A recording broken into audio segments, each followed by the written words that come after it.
entender, tem vontade de fazer ou não, e se precisa entender o acordo de acionista que a gente não conhece, eu pelo menos não conheço, para saber se todo mundo é obrigado ou não, e se teria diluição em caso de alguém não acompanhar. Toca agora de um assunto específico, que é exatamente esse momento da SAF do Atlético. Tudo bem, Grafietti? Bem-vindo à Band News, bem-vindo ao Band News na área. Oi, Everton, boa tarde, bom dia para vocês aí. Bom, obrigado pelo convite, um prazer falar aqui. Vamos tentar ajudar a entender um pouco dos números do Atlético. Vou lembrar que em alguns momentos eu falei muito de Cruzeiro, hoje em dia o Cruzeiro está menos em moda nesse sentido, mas vamos falar de Atlético então.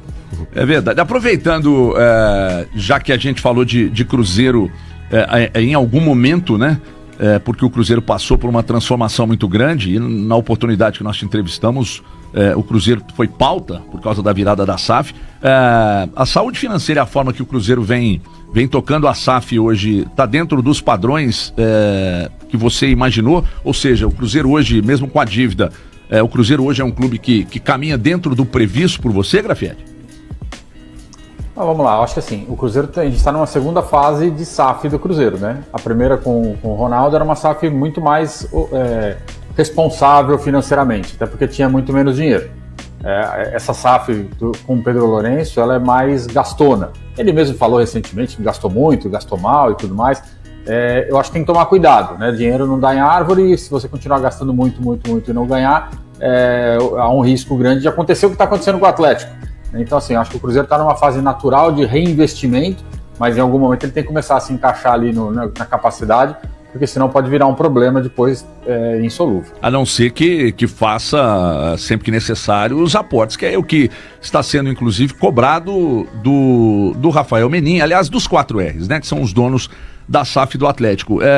A grosso modo, o que nós identificamos aqui, depois de toda a coletiva, a Grafietti, foi que ele confirmou que a imprensa vinha cobrando, né, da dificuldade financeira, das altas dívidas, das altas taxas de juros e da necessidade de aporte. Se não fizerem o aporte, para onde o Atlético pode caminhar? Bom, a situação do Atlético é justamente essa. O importante é que eles entendam que esse é o único caminho, tá? Porque, assim, naturalmente o Atlético não vai resolver um problema de uma dívida de 2 bilhões e pouco, incluindo estádio e tudo mais, né, Arena? Naturalmente, se não fizer isso, pelos volumes de receita, vamos imaginar que o Atlético tem lá 600 milhões de receita anual, que já é um volume grande. Se ele tirasse 120 milhões de reais todo ano dessa receita para pagar a dívida, mal pagaria custo financeiro. Então, assim, como a gente diz, organicamente o clube não vai se resolver. O clube só vai se resolver efetivamente com um aporte, ou então começa a entrar num processo que a dívida vai continuar aumentando, isso vai virando mais despesa financeira e o clube em algum momento vai parar, né? Como aconteceu com o Cruzeiro lá atrás, que se não tivesse virado SAF teria tido um problema, enfim, muito mais grave do que enfrentou. Bom, deu uma travada. Não, voltou. Elton Novaes, Thiago Valu, Thiago Fernandes conosco aqui. Também tem perguntas, Grafietti. César, eu queria te perguntar especificamente para você dar uma explicação para o torcedor, que às vezes a palavra fica sendo muito usada, explicada ou falada apenas e não tem uma explicação de uma pessoa que tem o tamanho do seu conhecimento. Explicar para o torcedor o que é essa dívida onerosa que o Atlético passou, que é de aproximadamente 900 milhões, e também a preocupação com a dívida de curto prazo, o quanto isso pode pesar para o Atlético futuramente. Tá, vamos lá. Dívida onerosa são as dívidas com instituições financeiras ou com pessoas físicas, são aquelas que têm juros, tá? Porque quando a gente separar as dívidas em 3 blocos, né, a gente chama essas de onerosas porque tem custo. Você tem um segundo grupo de dívidas, que são aquelas dívidas que chamamos de operacionais, cujo custo é pequeno, né? A gente está falando, na verdade, eventualmente de variação cambial, porque é dívida de contratação de jogador, salário, enfim, adiantamentos e tudo mais. E aí você tem ali os impostos, os acordos, que são aquelas dívidas parceladas em 10, 12, 15 anos, que são as dívidas antigas que estão sendo parceladas. As piores, as mais perigosas nesse sentido, são as onerosas, porque tem juros, e o juro no Brasil hoje, partindo ali de quase 15%, já consome um valor imenso. Então, essas são as dívidas que preocupam. No Atlético Mineiro, parte delas, ou se não todas, mas uma boa parte delas, possui até aval ali dos acionistas.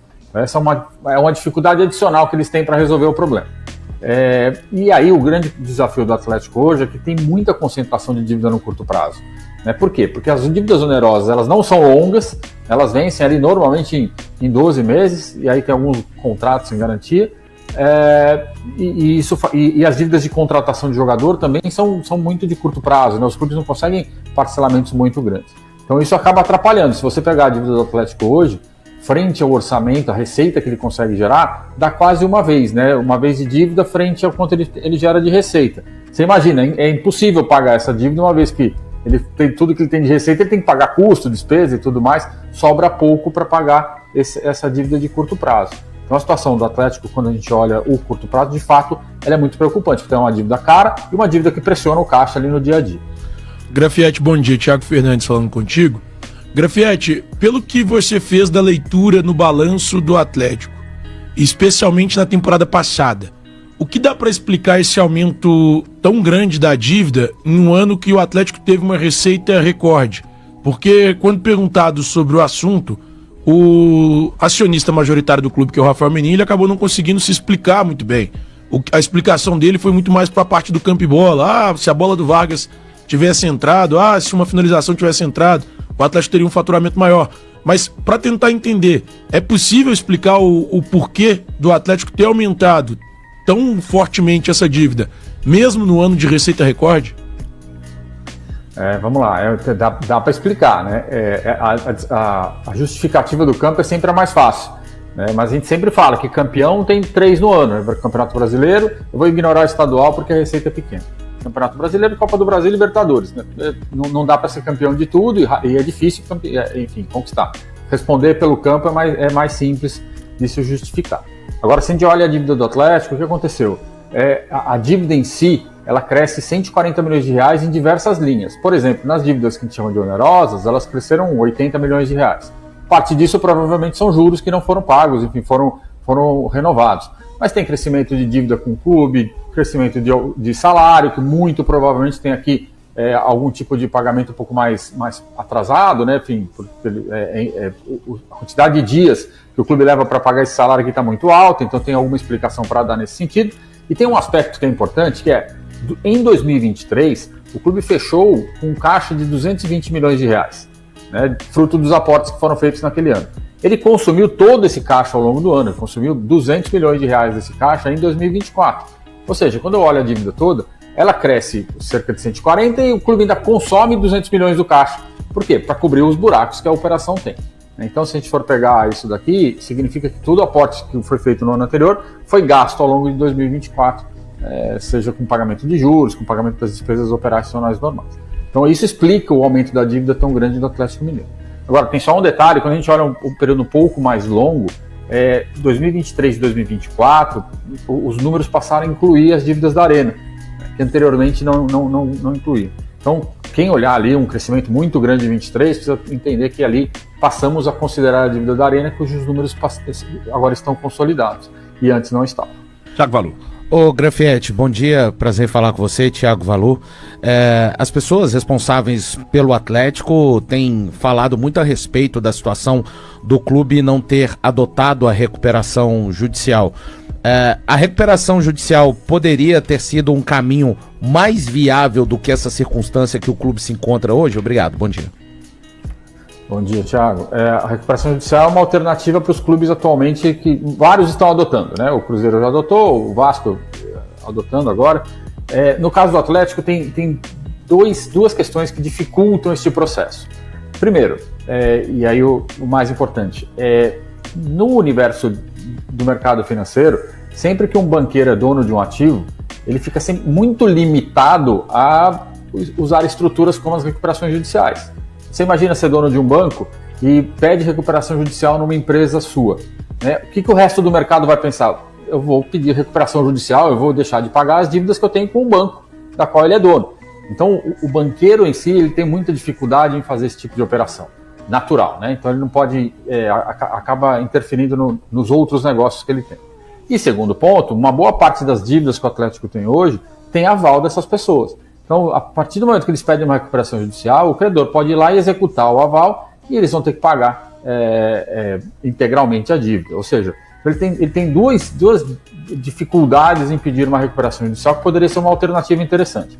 E tem uma terceira, vamos dizer assim, que é a parte do estádio, porque tem toda a estrutura ali, tem um monte de garantia, desde bilheteria, as cadeiras, enfim, tudo mais. E essas operações, como são garantias bem estruturadas, elas não entram na recuperação judicial, né? Você consegue separá-las, ou seja, o clube continuaria perdendo, de certa forma, essas receitas e não resolveria o problema de uma dívida grande, que é a dívida da Arena. Então, assim, a própria estrutura de dívida e do controle acionário do clube dificulta a adoção de uma recuperação judicial como solução para o caso. Grafietti, o que aconteceria se daqui a pouco, porque se a coisa continuar como está, e a tendência é de que o Atlético fature esse ano menos do que faturou ano passado, porque o Atlético chegou a 2 finais ano passado, de Copa do Brasil e Libertadores, o que colocou muito dinheiro em caixa. Esse ano, a tendência, ninguém sabe o que vai acontecer dentro de campo, é que o Atlético fature menos, não bata o recorde que foi ano passado de faturamento. Então, a tendência é de que a dívida aumente ainda mais ao final da temporada, porque o próprio Rafael disse na coletiva que fazer o corte de custo na folha é muito perigoso porque há uma perda técnica. Essa perda técnica poderia embicar o Atlético na tabela e o risco seria muito grande, até de um rebaixamento, etc. e tal. Com a dívida aumentando e um único caminho sendo o aporte financeiro, você, pela experiência que tem, entende que daqui a pouco eles farão e há risco da dissolução da sociedade, ou seja, se um ou outro, por exemplo, se o Ricardo Guimarães, o Renato Salvador, eu não sei como andam as coisas hoje dos 4Rs, se eles não quiserem fazer o aporte, mas se os Menin quiserem fazer o aporte, a possibilidade daqui a pouco é de que o clube fique só para os Menin? Ou só para quem fizer o aporte?